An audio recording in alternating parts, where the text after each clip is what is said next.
Bon, c'est jeudi soir, j'ai mon poulet à mes côtés, je peux lancer l'épisode 6 de Windbreaker.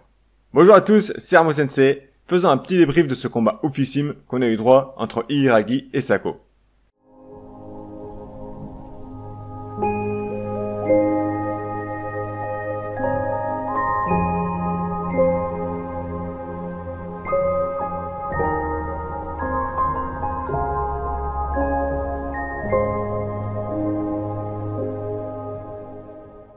On a très bien commencé ce combat opposant les Lionhead aux Windbreakers.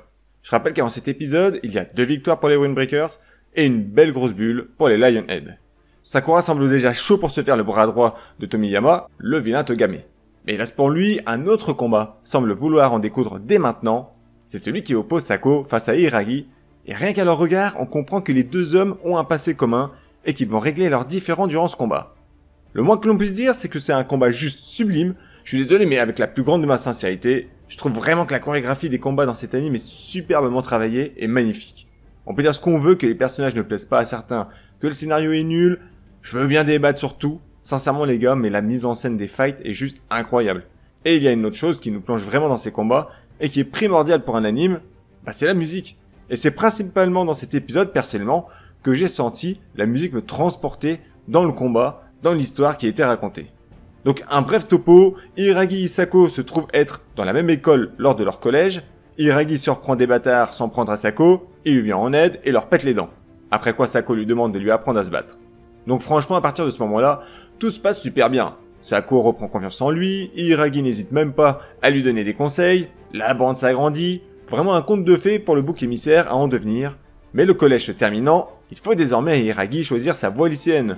Et on sait tous, celle qu'il a choisie, le lycée Furin. Alors, pourquoi être aussi agacé depuis cette époque-là, mon petit Sako? C'est tout simple. Le problème réside clairement dans un souci de communication entre les deux. Vous avez d'un côté Sako, qui s'est fixé pour objectif de suivre Hiiragi, peu importe ses choix. Il souhaite le voir se hisser en tant que roi de la baston, et vous avez de l'autre côté Hiiragi qui lui demande de ne pas le suivre à Furin, car il compte servir un autre gars nommé Umemiya, et donc ne pas devenir le roi qu'espère tant Sako.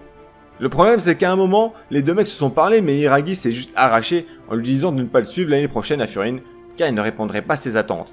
Alors qu'en réalité, Sako n'avait qu'une chose en tête, être auprès de l'homme qui l'a aidé à sortir la tête de l'eau, à devenir plus fort, à reprendre confiance en lui, peu importe le reste. Sako, lui, il aspire Hiiragi à devenir, grosso modo, le maître de la fight, mais également parce qu'il ne connaît pas plus fort que lui. C'est pas pour autant qu'il aurait été déçu de le voir moins fort qu'un autre.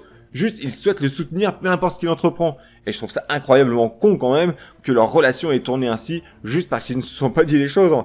Fallait juste dire les termes, bordel. Pour en revenir au combat, franchement, ouais, j'en ai parlé tout à l'heure, mais les coups sont juste magiques. Sako est incroyablement fort et on se rend compte que maintenant, puisqu'on ne le connaissait pas du tout, faut pas oublier qu'il se frotte à un gardien des Windbreakers. Alors certes, il y a le côté on se teste donc je n'y vais pas à fond pour Hiiragi, mais n'empêche que les coups qu'envoie Sako sont quand même d'un très haut niveau. Et d'ailleurs, on apprend de la bouche de Tomiyama qu'il fait partie des 5 plus forts des Lionhead. Et c'est aussi à ce moment-là qu'on prend conscience que les deux bouffons Kanuma et Harima ne font pas du tout partie des plus forts. C'est à se demander d'ailleurs ce qu'ils foutent là, vu leurs prestations pitoyables quand même. C'est dommage de ne pas avoir pu voir les deux autres balaises de leur team, mais l'inverse est vrai aussi, les Windbreakers n'a qu'un gardien sur 4, donc bon, autant dire que leur force principale n'est pas réunie. Il n'en reste pas moins que Sako se bat aussi bien avec ses poings qu'avec ses pieds, et il a même tenté une dinguerie en lançant un putain de coup de pied qu'il retient pour relâcher sa puissance quelques millisecondes plus tard. Il y a aussi le coup de pied circulaire d'Hiiragi, franchement vous mélangez les parades, les enchaînements, les coups de plus en plus précis et rapides d'Hiiragi, c'est un combat super à regarder quoi. Et l'écart se creuse entre les deux mais petit à petit. On voit qu'Hiiragi prend le dessus mais c'est pas flagrant non plus quoi. On nous amène le résultat final avec juste quelques indices, et c'est ça qui rend ce combat magnifique à regarder. Tant on applaudit également la combativité de Sako face à ce gardien qui reste tout de même l'un des plus puissants de Windbreaker. Alors certes, Sako finit par perdre, mais franchement après une telle prestation, je n'accepte pas que Togame souhaite le virer de la scène comme une merde. Limite si Hiiragi s'était pas proposé, je l'aurais bien vu lui foutre un coup de pied dans la gueule, franchement, j'ai vraiment eu ce sentiment lorsqu'il s'est approché de lui. Fort heureusement, de ce que l'on voit, il veut juste lui retirer sa veste.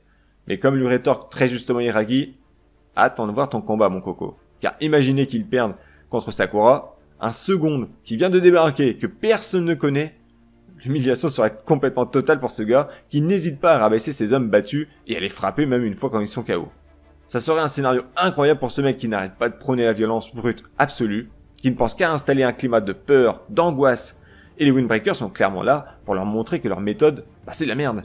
Ça pue ces grands morts, la preuve, ils sont menés 3-0 déjà. Donc, quoi qu'il arrive, ils sont derrière.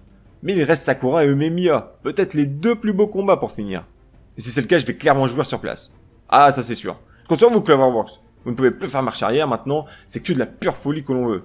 D'ailleurs, ce que je trouve aussi très bon dans cet anime de baston, c'est que les dialogues sont bien écrits. Alors, je veux dire par là que c'est pas sa principale force, hein, et ça l'est rarement dans une série de fights comme ça, mais les petites phrases du style Hiragi qui dit à Sakura qu'il compte sur lui pour s'occuper de Togame, ça montre quand même que le gars a gagné le respect des meilleurs combattants de son gang, quoi. Il vient d'arriver et en quelques combats. Et surtout, je pense, à travers sa personnalité et son envie de défendre l'injustice, il est parvenu à attirer la sympathie d'un gardien et de Suo, sans compter, je pense, que Umemiya l'apprécie également pour son tempérament. Mais le fait qu'on voit comme ça un personnage puissant comme Hiragi lui confier un gros combat, moi je trouve ça touchant dans un sens. Il sent que Sakura peut faire quelque chose de grand. Alors qu'est-ce que vous voulez que je rajoute à ça en vrai ? Je pourrais parler encore un peu sur l'aspect visuel du combat en lui-même, tellement c'est beau, mais on va tourner autour du pot, je me connais. Toutefois, une mention spéciale pour la bande-son, qui survient lorsqu'Hiragi s'excuse auprès de Sako de ne pas avoir répondu à ses attentes. La bande-son est juste magnifique à ce moment-là.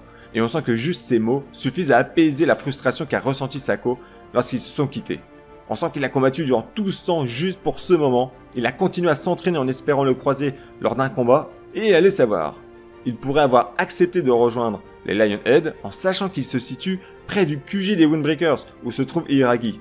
Alors je sais, je tire limite sur la corde en disant cela, hein, mais j'aime penser qu'un manga ou un anime ne nous dit pas tout sur la réflexion de ses personnages, et vu qu'il est quelqu'un d'intelligent, ça m'étonnerait pas qu'il ait pris ça en compte. Je ne peux que souhaiter voir des épisodes tout aussi bons pour la fin de saison. Comme d'habitude, si je le peux, je vous dis à la semaine prochaine pour la review de l'épisode 7. Je vous quitte sur ces quelques mots, à une prochaine vidéo, ciao ciao.